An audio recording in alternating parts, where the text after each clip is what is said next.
ગુજરાત રાજ્યના પોલીસ વડા વિકાસ સહાયે અમદાવાદના વસ્ત્રાપુરની ઘટના બાદ એક્શનમાં આવી રાજ્યમાં આગામી 100 કલાકમાં અસામાજિક તત્વોની યાદી તૈયાર કરવાનો આદેશ આપવામાં આવ્યો છે, જેને લઈને ભરૂચ જિલ્લા પોલીસ વડા મયુર ચાવડાના માર્ગદર્શન હેઠળ જિલ્લાના તમામ પોલીસ સ્ટેશન વિસ્તારમાં અસામાજિક તત્વોની યાદી તૈયાર કરી છે, જ્યારે વધુમાં જિલ્લાના કાયદો અને વ્યવસ્થાની પરિસ્થિતિ જળવાઈ રહે તે માટે સોમવારની રાત્રિના ભરૂચ શહેર વિસ્તારમાં આવતા એ, બી અને સી ડિવિઝન પોલીસ દ્વારા સંવેદનશીલ વિસ્તારોમાં ફૂટ પેટ્રોલિંગ, વાહન ચેકિંગ સાથે ગુનાહિત ભૂતકાળ ધરાવતા ઈસમોને તેમની હાલની કામગીરી અંગેની કડક પૂછતાછ કરી તેમની માહિતી મેળવી હતી, જેમાં એ ડિવિઝન પોલીસ મથકમાં ડીવાયએસપી સી.કે. પટેલની હાજરીમાં પોલીસ ઇન્સ્પેક્ટર વી.યુ. ગડેરિયા અને પોલીસ જવાનોએ સ્ટેશન સર્કલ ખાતે વાહન ચેકિંગ તેમજ દારૂ અને બીજા અન્ય ગુનાઓમાં સામેલ ગુનાહિત ઇતિહાસ ધરાવતા ઈસમોની પણ પૂછતાછ કરી હતી, જ્યારે બી ડિવિઝન પોલીસ મથકમાં હેડક્વાર્ટર ડીવાયએસપી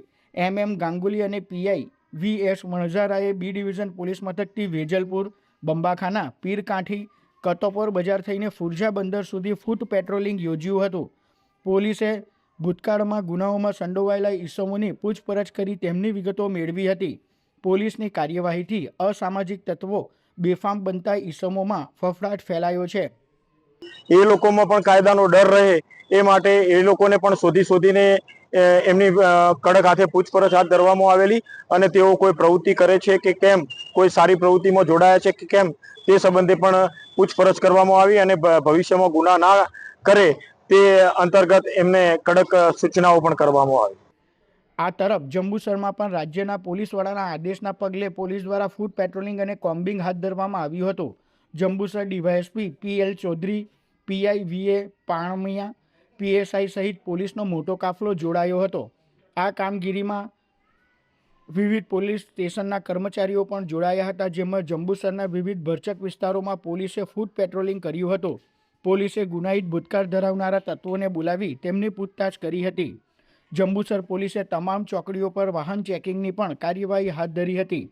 જંબુસરમાં અસામાજિક તત્વો કોઈપણ જાતના કૃત્ય ન કરે તે માટે પોલીસ દ્વારા કડકાઈથી કાર્યવાહી કરવામાં આવી રહી છે.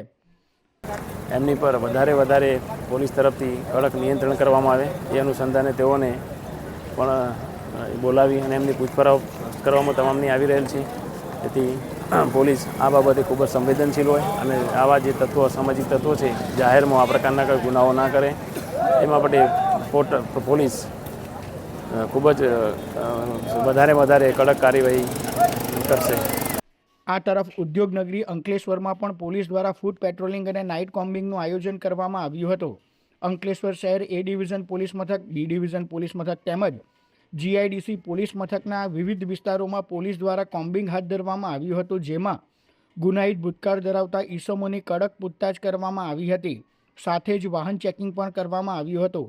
અંકલેશ્વર ડીવાયએસપી ડૉક્ટર કુશલ ઓઝાના માર્ગદર્શન હેઠળ અંકલેશ્વર શહેર એ ડિવિઝન પોલીસ મથકના પીઆઈ, બી ડિવિઝન પોલીસ મથકના પીઆઈ અને જીઆઈડીસી પોલીસ મથકના પીઆઈની હાજરીમાં પોલીસ કર્મીઓએ આખા વિસ્તારને ધરમોડ્યો હતો.